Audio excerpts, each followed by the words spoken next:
Hi, my love. Welcome to the Godly Femme podcast. My name is Chumoke Win, and here we discuss all things Christian hypergamy, leveling up, and godly femininity. Check us out at godlyfemme.com. Okay, so some advice for social climbers. Let me read you some statistics first, and then I'm going to explain the method of this madness. In the United States, only 26%, the marriage rate is 26% for poor Americans. That's people who make $30,000 per annual or less. Okay. Now, 39% of working class are currently married, and 56% of middle and upper middle class Americans are married. Okay, so some people are super confused with Christian hypergamy and like, is that gold digging? You're trying to teach women to be gold diggers and woo, woo, woo. And men who don't even have a pot to pee in are upset and in arms. But here's the truth of the matter. If you are a young woman and God created you to be a wife, I always say be a wife, not a concubine. You want to be married. You want your eggs cracked. You want your name dropped. Okay? So as a dating strategist, I look at data all day. I look at data, I look at trends, and I just observe with my own two eyes. It does not make sense, and I see this happen so often, and it hurts my heart. You have a lot of women who are in lower, especially Black women, who are in lower income areas, right? They're lower income areas, and they are in church, and their church is 95% women, besides maybe the pastor and a few men, and that's it. 95% women. The church is full of women, and they are sitting there praying and trying to do backflips on the altar. They think maybe if I shout enough, maybe if I stomp enough, then God is going to send me a husband. But you live, excuse me if this sounds rude, but you live in the hood, okay? You live in a low income area. The men around you are not marriageable. They are okay making you a baby mama before they make you a wife. They're okay cohabitating and not marrying. So if you are in a situation like that, not everybody's in a situation like that, but if you're listening and, maybe you are new to femininity and hypergamy and you want to be married, you need to have strategy, because this idea that God is going to send a high quality, eligible Christian man to come to the hood, come to low income area, who's financially established, he's Christian, good morals, probably came from a 2-parent household, to just randomly roll up to a low income area and find you and marry you, and you both don't even have enough in common, right? As far as commonality, is delusional, right? And I know it sounds mean, but that's what it is, right? That is what it is. So if you're someone who you are maybe you're in the poor class or you're in working class, it will benefit you, right? And it will increase the odds of being at least positioned in front of men that will marry you. Like I said, look it up for yourself. In the United States, middle and upper middle class, over half of people who are middle and upper middle class are married.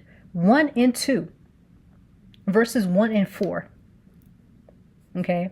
So you increase your chances significantly the higher in class that you go.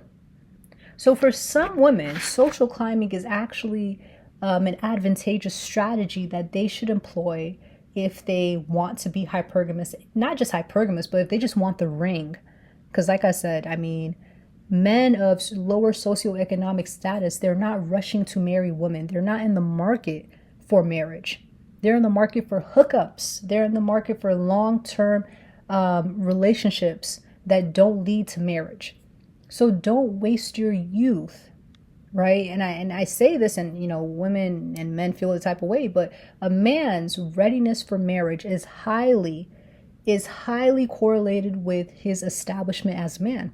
That's just how it is. Okay. So I'm going to give you just a few tips and a few advice when it comes to social climbing. The first thing is everything is all mindset. Everything is mindset. There's a difference between the way that lower income class things versus higher incomes, middle class, upper middle class, the rich, millionaires. There's levels to this. A great book that I read, and I'll put it in Level Up Society, is 10 distinctions between the middle class and millionaires. Honestly, it changed my life. I said, wow. And it was like so clear as day. And I'm like, oh, I get it now. This makes a lot of sense. But it's mindset. You have to work on the mindset, because there's no amount of, even if you ran into some money and you bought a Gucci bag, that doesn't mean nothing. Okay, you have to change your mind. And the second thing is with mindset, right, as far as like the values of different classes and understanding that. Another thing, and probably one of the biggest thing you have to grapple with, is your mindset about money. Like I said, working class, poor, and middle class, they have different views when it comes to money, right? So when you are social climbing, you have to be aware of how you react to money and your own relationship with money. So for example, thinking certain things are expensive, that may not be expensive to that class, because everything is relative. There are people in other countries that are looking at you like, wow, you're able to take a hot shower? What a luxury, right?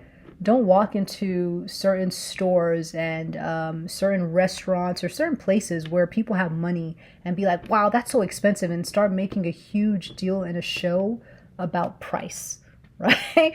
Like, that is very poor taste. You know, like, if you can't afford it, you can't afford it, but just be like, oh, I can't afford that yet, right? Or like, oh, okay, well, that's reasonable for someone. But when you have this definite view of money, right, you put a cap on yourself. When you start saying, oh, that's expensive, oh, when you start making a big deal, you got to change the way you think about money.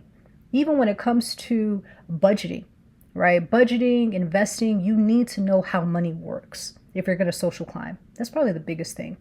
There's a saying that says, even if all the money in the world was taken and split evenly amongst every single person, the rich will still get rich and the poor will go back to being poor. It's not because they don't have enough money. It's their mindsets, attitudes about money. All right. So that's something that you have to understand. The next thing is, don't curse the place you want to be. Okay. If you're someone who has this disdain for people who have money, and you have jealousy, and you're like, oh, they must have stole that money. Someone has something nice and you can't be happy for them. And this goes not just with money, but even like relationships. Someone got married and you didn't, and you're a hater. Why? Right? Why? Like, don't be bitter about life because you're blocking your own blessing. You should be like, you know what? I'm next. You know what? This person has this amount of money, or they're living in this type of lifestyle, or whatever the case is, and be like, okay, well, I can find out how to do it. Maybe I need to work hard. Maybe I need to go back to school, whatever the case is, but don't curse the place that you want to be. If you see people are doing good in life and that's secretly what you desire, don't curse them, right? Okay, and then the last thing I would say is to try to acclimate to the class above you first.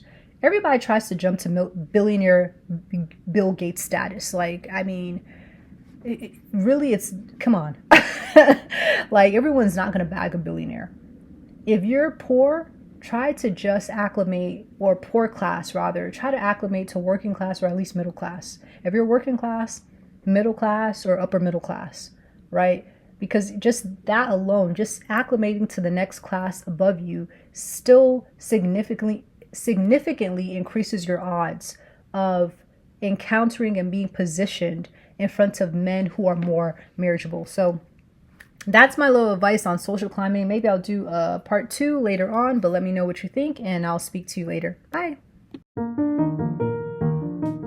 Thank you so much for listening to the Godly Femme podcast. If you would like more help in your femininity journey, make sure that you do sign up for our 7-day Godly Femininity Challenge, and also that you join our free Facebook mentorship group, Black Hypergamous Christian Women. All the details are in the description.